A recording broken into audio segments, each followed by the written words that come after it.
चलिए क्लास को हम कंटिन्यू करते हैं। ठीक है ना, हम यहाँ पर क्या पढ़ रहे थे, लॉगरिथमिक डिफरेंशिएशन। क्लियर?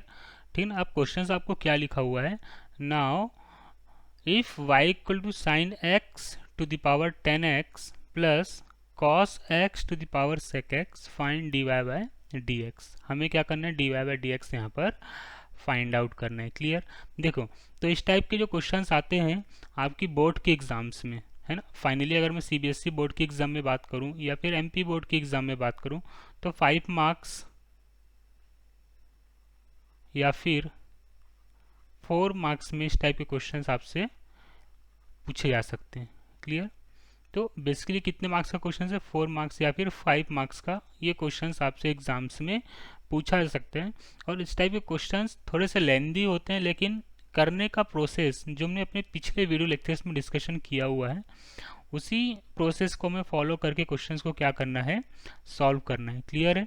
तो इस टाइप के क्वेश्चंस प्रीवियस ईयर के एग्जाम्स में आपसे पूछे जाते हैं, है ना, पूछे गए हैं। तो क्वेश्चंस को सॉल्व करने का तरीका हमारा वही है, बस थोड़ी सी प्रोसेस क्या हो जाती है। यहाँ पर दो फंक्शन रहे, sine x to the power 10x plus cos x to the power sec x. यहाँ पर दो फंक्शन का एडिशन हो रहा है, इसलिए थोड़ी सी प्रोसेस हमारी क्या हो जाएगी, थोड़ी सी लेंदी हो जाएगी। मतलब जहाँ पर हम 5-6 लाइन में आंसर्स फाइंड आउट कर लेते थे, इसको थोड़ा सा सॉल्व करने में उन्हें 8-10 लाइन यूज़ करने पड़ेंगे। या फिर आप इंडिविजुअल करके आप इसको सॉल्व कर लो, या फिर आप एक साथ इसको डिफ्रेंशिएट करके सॉल्व कर सकते हैं।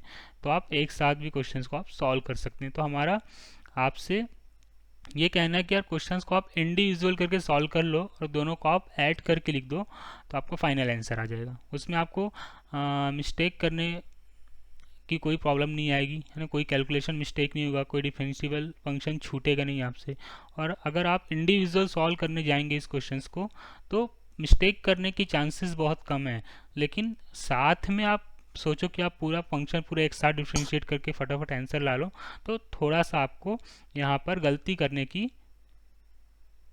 गुंजाइश हो सकती है। क्लियर है? चलिए, तो क्वेश्चंस को हम सॉल्व करते हैं। तो नाउ क्या क्वेश्चन है आपके पास गिवन, बेसिकली हम अज्यूम कर लेते हैं। क्या अज्यूम कर लेते हैं, let capital A equal to sine x to the power 10x। Clear? ये कैपिटल ए हमने अज्यूम कर लिया, एंड कैपिटल बी हमने क्या अज्यूम कर लिया बेटा, cos x to the power sec x. Clear? अब जो हमारा ओरिजिनल फंक्शन बन गया, तो ना y इक्वल टू क्या बन गया हमारा, a प्लस बी। ठीक है ना, इस पूरे की प्लेस पे हमने क्या लिख दिया, a लिख दिया, और इस पूरे फंक्शन की प्लेस पे हमने क्या लिख दिया, यहाँ पर b लिख दिया। तो बेसिकली फंक्शन हमारा क्या बन गया, a प्लस बी बन गया। क्लियर है? चलो, तो अब हम इसको क्या करते हैं, इंडिविजुअल तरीके से क्वेश्चंस को क्या करते हैं, हम सॉल्व करते हैं। ठीक है ना। चलिए, तो हमें क्या निकालना है, basically d y by d x. तो d y by d x आपका क्या आ जाएगा बेटा, d A by d x plus d B by d x. X के रिस्पेक्ट में फंक्शन को क्या करना है, हमें डिफ्रेंशिएट करना है। इस इक्वेशन को हमने नाम फर्स्ट इक्वेशन दे दिया। क्लियर? अब हमें d A by d x निकालना है, और d B by d x हमें क्या करना है, यहाँ पर इसको फाइंड आउट करना है कि यार ये फंक्शन क्या होगा, और इसको फाइंड आउट करना है कि यार ये हमारा आंसर क्या होगा, और दोनों के यहाँ पर कंबाइन करके हमें इसका सॉल्यूशन लिख देना है। इतनी बात आई थिंक सबको अच्छे से क्लियर हो गई होगी। ठीक है ना। चलिए, तो हम d A by d x find out करते हैं। अरे हम d A by d x कैसे फाइंड आउट करेंगे, तो देखो आपको ए क्या गिवन है, ए हमने क्या अज्यूम करा था कि sine x to the power 10x। Clear? इसको हमने इक्वेशन सेकेंड एज्यूम कर ली। इतनी बात आई थिंक सबको अच्छे से समझ में आ रही होगी। ठीक है ना। अब हम क्या करते हैं, यहाँ पर बोथ साइड लॉग परफॉर्म कर देते हैं, टेकिंग लॉग बोथ साइड। समझ में आ रहा है सबको? चलिए, तो क्या करते हैं, टेकिंग लॉग बोथ साइड। ठीक है ना। तो ये आपका फंक्शन क्या बन गया बेटा, log a equal to log of sine x to the power 10x। जैसे हमने पिछली क्लास में डिस्कशन करा हुआ है, सेम प्रोसेस को फॉलो करके हमें क्या करना है, क्वेश्चंस को सॉल्व करना है, ठीक है ना। तो log ऑफ a कितना आ गया आपके पास, log of a equal to आ गया आपके पास 10x into log of sine x. Clear. हमने यहाँ पर क्वेश्चन को क्या प्रॉपर्टीज हमने सॉल्व किया यहाँ पर कि log of m to the power n कितना होता है बेटा, n log ऑफ m, ठीक है ना। इतनी बातें सबको समझ में आ रही है। चलिए अब हम इस फंक्शन का क्या कर देते हैं, डिफ्रेंशिएशन परफॉर्म कर देते हैं विथ रिस्पेक्टेड टू x। तो now d upon d x log of a equal to d upon d x 10x into log of sine x. Clear. इतनी बातें सबको समझ में आई। अब देखो बेटा यहाँ पर दो फंक्शन का क्या हो रहा है, प्रोडक्ट हो रहा है, तो यहाँ पर हम क्या अप्लाई करेंगे, प्रोडक्ट रूल अप्लाई करेंगे। क्लियर हो रहा है सबको।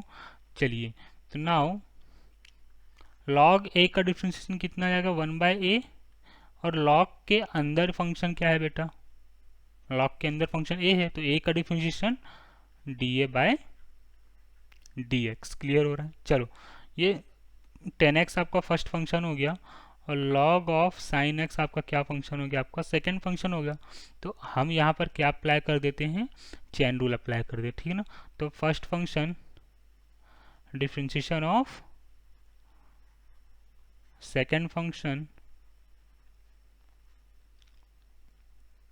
Plus second function differentiation of first function. कौन सा रूल अप्लाई किया हमने यहाँ पर, प्रोडक्ट रूल अप्लाई किया, ठीक है ना हमने, ठीक है ना। यहाँ पर दो फंक्शन का प्रोडक्ट हो रहा है तो हमने कौन सा रूल अप्लाई कर दिया, यहाँ पर प्रोडक्ट रूल अप्लाई कर दिया। क्लियर। चलिए इतनी बातें आई थिंक सबको अच्छे से समझ में आ रही होगी, ठीक है ना। अब देखो यहाँ पर a क्या है डिनोमिनेटर में, तो a का हम क्या कर देंगे, क्रॉस मल्टीप्लाई कर देंगे। तो नाउ dA/dx कितना आ जाएगा आपके पास, now dA/dx equal to a into 10x log sine x का डिफ्रेंशिएशन 1/sin x, और साइन का क्या आ जाएगा बेटा, cos x। क्लियर हो रहा है इतना, plus log of sign x और 10x का कितना आ जाएगा, sec स्क्वायर x, ठीक है ना। अब देखो a की वैल्यूज क्या थी यहाँ पर, तो फ्रॉम इक्वेशन सेकेंड इक्वेशन क्या थी आपके पास, sine x to the power 10x। Clear. तो dA/dx कितना आ गया आपके पास, now dA/dx equal to a की वैल्यूज क्या थी from equation sine x to the power 10x, तो a की वैल्यूज कितनी आ गई आपके पास, sine x to the power 10x into 10x sine x upon sorry cos x upon sine x, cos x upon sine x आपका कितना आ गया, cot x, ठीक है ना, plus log of sine x into sec square x. ये हमने किसकी वैल्यूज फाइंड आउट कर ली, dA/dx की वैल्यू हमने फाइंड आउट कर ली। इतनी बातें सबको क्लियर हुई। इस इक्वेशन को हम नाम दे देते हैं थर्ड इक्वेशन। क्लियर। आई बात समझ में सबको, इतनी बातें आई थिंक सबको अच्छे से क्लियर हुई होगी, ठीक है ना। चलिए थोड़ा सा अगर हम और इसको सिंप्लीफाई करें, तो सिंप्लीफाई करने के पर अगर हम थोड़ा सिंप्लीफाई करते हो dA/dx equal to sine x to the power 10x into, अब देखो यहाँ पर क्या लिखा हुआ है बेटा, 10x into cot x. 10x into cot x की वैल्यूज क्या होती है, 1 होती है, क्योंकि 10x कितना होता है, 1/कॉट एक्स, तो कॉट से कॉट कट जाएगा। तो आपने 10th में फॉर्मूला पढ़ा हुआ है, 10x इंटू कॉट एक्स कितना होता है, 1 होता है। तो इसकी प्लेस पर हम क्या लिख देंगे यहाँ पर 1, ठीक है ना, plus sec square x into log of sine x. आप इस इक्वेशंस को क्या ज्यूम कर लो बेटा, इक्वेशन नंबर थर्ड। क्लियर। कौन सी इक्वेशन हो गई आपकी, ये थर्ड। तो आपने dA/dx की वैल्यूज आपने फाइंड आउट कर ली। सिमिलरली आपको क्या करना है, dB/dx की वैल्यूज फाइंड आउट करनी है। क्लियर हो रहा है इतना? तो चलिए b आपका क्या था आपके पास, नाउ b फंक्शन क्या था आपके पास, now b equal to cos x to the power sec x। Clear? चलिए, तो now b equal to cos x to the power sec x। Same method हम यहाँ पर क्या करेंगे, प्रोसीड करेंगे, फॉलो करेंगे, taking log both side, taking log both side. Log perform किया हमने, तो now log of b equal to कितना आ गया, log of cos x to the power sec x। Clear? चलिए, लॉग की प्रॉपर्टी अप्लाई कर देते हैं हम।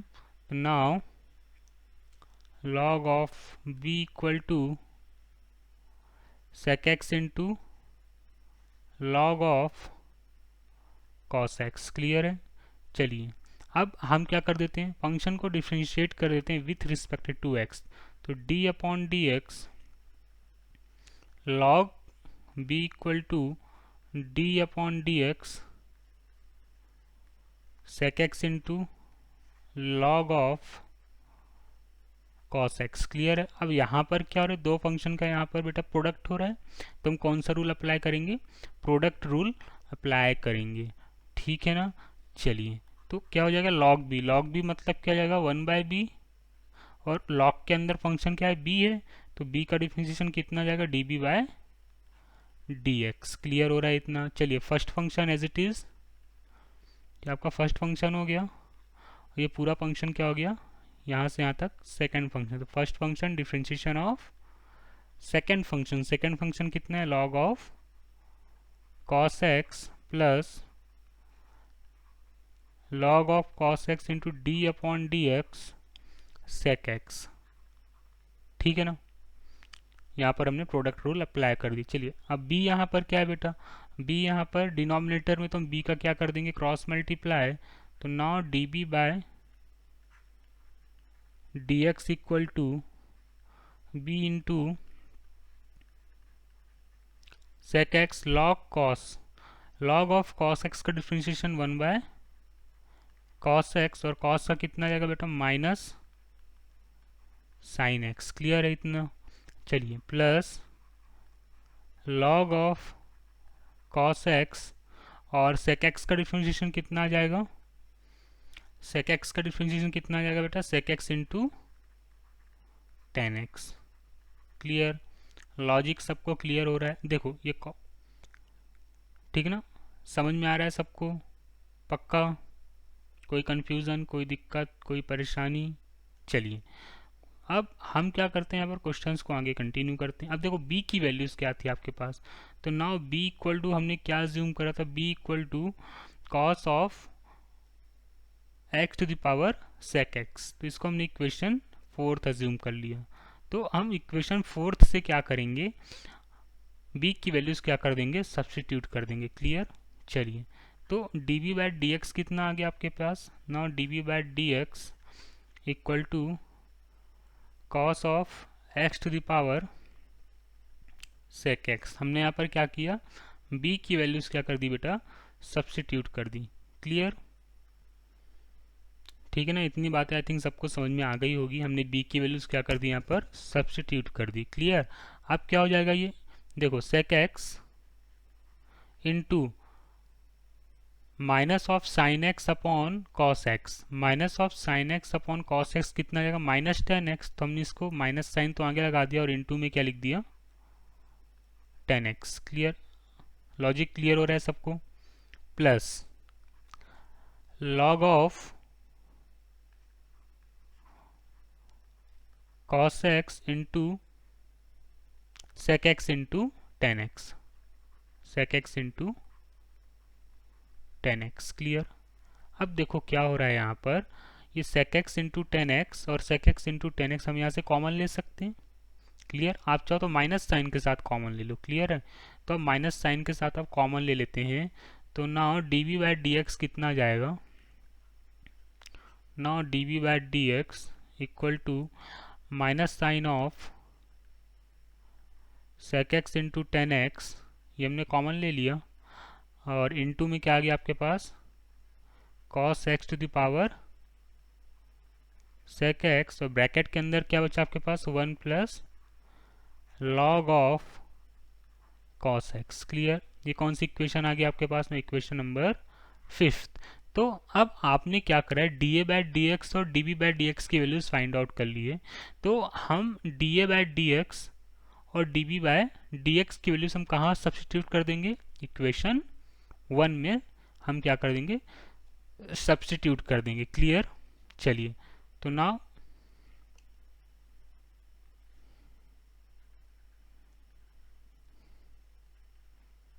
put the value of dA by dx and dB by dx in equation first, clear है। तो इक्वेशन फर्स्ट में पुटअप करने के बाद हमारे पास आंसर क्या जाएगा, now d y by d x equal to, चलिए d A by d x, d A by d x की वैल्यूज क्या आई थी आपके पास, d A by d x की वैल्यूज ही आपके पास लिखी हुई है, sine x to the power 10x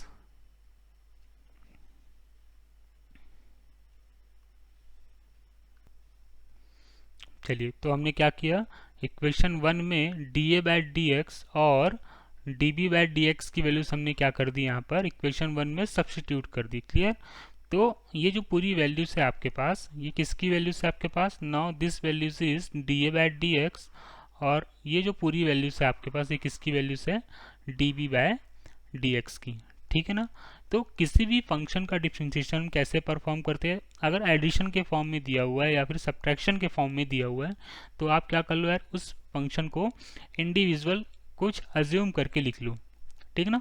अब जैसे ही आप इंडिविजुअल अज्यूम कर लेंगे तो क्वेश्चंस आपको क्लियर हो जाएगा और क्वेश्चंस को आप सॉल्व कैसे करेंगे। लेकिन यहाँ पर हमने क्या किया, क्वेश्चंस को सेपरेट किया, सेपरेट करने के बाद d A by d x की वैल्यूज निकाली, और फिर हमने क्या किया, d B by d x की वैल्यूज निकाल के हमने क्या कर दिया, इक्वेशन 1 में पुटअप करके फाइनल आंसर निकाल लिया।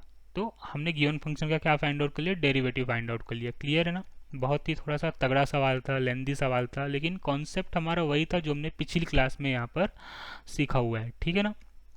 चलिए, अब गलती यहाँ पर क्या होती है कि यार इसको हम इंडिविजुअल सॉल्व ना करके यार एक एक करके एक साथ सॉल्व करते हैं।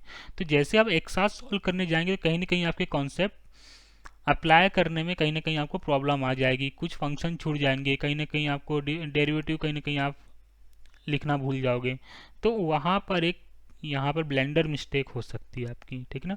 तो हमारा सजेशन ये है कि इस टाइप से एडिशन में फंक्शन आ जाए या फिर आपसे मल्टीप्लाई में है, जो भी जिस टाइप से फंक्शन आ रहे हैं, एडिशन में आ गया, सब्ट्रैक्शन में आ गया, तो आप उनको पहले क्वेश्चंस को आप क्या कर लो, इंडिविजुअल अज्यूम करके उसको आप लिख लो। उसके बाद आप एक जो भी अजम्पशन है आपका, एक को लो, एक को सॉल्व करो, दूसरे अजम्पशन को लो, दूसरे को सॉल्व करो, उसके बाद आप अपना final answer find out easily कर लेंगे। कोई टफ टास्क नहीं है क्वेश्चंस को सॉल्व करने के लिए, क्लियर है। आई थिंक ये वाला क्वेश्चंस के लॉजिक सबको समझ में आगे होंगे, सबको अच्छे से क्लियर हुआ होगा यार इस टाइप के क्वेश्चंस को हमें सॉल्व कैसे करना है, ठीक है ना। इस टाइप के क्वेश्चन जो सीबीएसई एग्जाम में है 4 मार्क्स या फिर 5 मार्क्स में पूछे जाते हैं, सीबीएसई एग्जाम्स हो या फिर एमपी बोर्ड का एग्जाम हो, क्लियर। चलिए।